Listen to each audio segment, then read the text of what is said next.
महाकुंभ में भगदड़ को लेकर एक बार फिर से दुखद खबर तब आई जब आखिरकार सरकारी अधिकारियों को यह मानना पड़ा कि मौतों का आंकड़ा 30 से बहुत ज्यादा था। अब इस आंकड़े को 49 बताया गया, लेकिन बड़ा सवाल कि आखिर यह हादसा महज एक हादसा ही था या फिर इस आयोजन में लगाए गए अफसरों की मनमानी का परिणाम।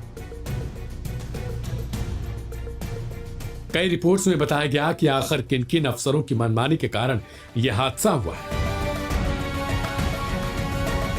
29 जनवरी को भोर होने से पहले रात के 1 से 2 बजे के आसपास प्रयागराज के संगमनोज इलाके में एक जानलेवा भगदड़ हुई, जिससे कई दर्जन लोगों ने अपनी जान गंवा दी।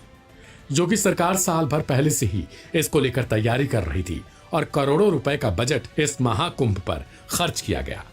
महाकुंभ की शुरुआत से ही आरोप लगाया गया कि वीवीआईपी लोगों को घुमाने और शाही ट्रीटमेंट देने के चक्कर में आम लोगों को दिक्कतें हो रही हैं, लेकिन वहां के प्रशासनिक अधिकारियों से लेकर सरकार तक के कान पर जू नहीं रेंगा।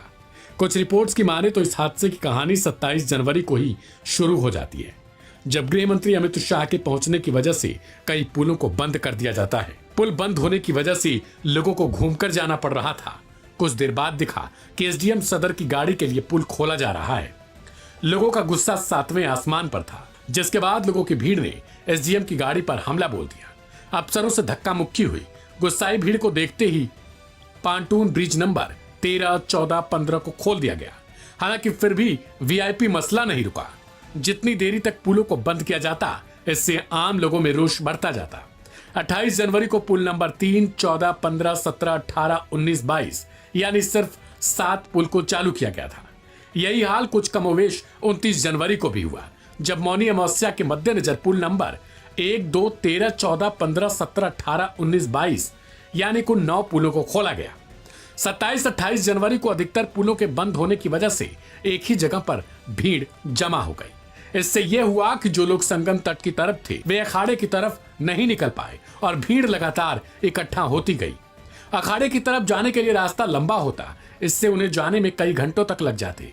यही कारण था कि बड़ी संख्या में लोग मौनी अमावस्या के स्नान को संगमनोज पर ही रुक गए।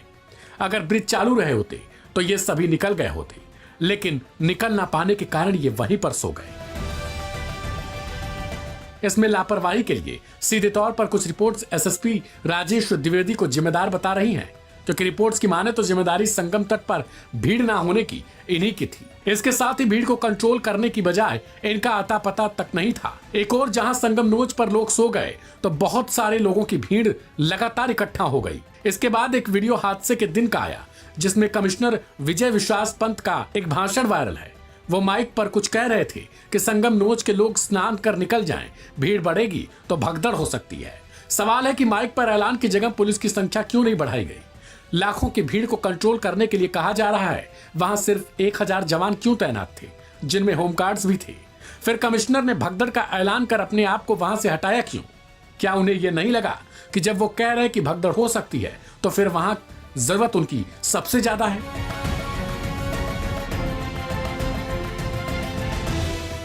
संगमनोज का इलाका महाकुंभ के सेक्टर 3 में आता है और यहाँ के मजिस्ट्रेट विनय कुमार मिश्रा की जिम्मेदारी थी, लेकिन उनका भी कोई अता पता नहीं। आखिर उन्होंने भीड़ का आकलन क्यों नहीं किया और ऊपरी अधिकारियों को क्यों नहीं बताया? इसके बाद बारी आती है डीआईजी की, जो केवल वीडियो संदेश ही जारी करते नजर आए। यहाँ तक कि आरोप लगे कि डीआईजी मृतकों की संख्या को भी सही तरीके से नहीं बता रहे और ना ही सही समय पर बताया। डीआईजी वैभव कृष्ण पर मेले के सभी इंतजाम की जिम्मेदारी थी, जबकि देखा जाए तो 27 जनवरी को भी सीएम योगी ने मीटिंग में फोकस केवल भीड़ को लेकर रखा, लेकिन इन अधिकारियों ने ना ही कंट्रोल रूम का ठीक से इस्तेमाल किया और ना ही ध्यान दिया। पूरे इलाके में कहा गया 2500 से भी ज्यादा सीसीटीवी कैमरे लगाए गए। आखिर ये कैमरे कर क्या रहे थे? बल्कि पूरी लापरवाही की गई। सबसे अहम बात कि हादसे के बाद केवल सफाई के कामों को तेजी से बढ़ाया गया और भरपूर कोशिश हुई कि सब कुछ चंगा दिखा दिया जाए और सब कुछ ठीक ठाक दिखा दिया जाए। लेकिन कहते हैं ना, जब किसी चोरी को छिपाया जाता है तो वो सबसे ज्यादा लोगों की नजर में आ जाता है। फिलहाल इस रिपोर्ट को लेकर आप अपनी प्रतिक्रिया कमेंट बॉक्स में लिखें। ढेर सारी खबरों के लिए सब्सक्राइब करें लाइव हिंदुस्तान।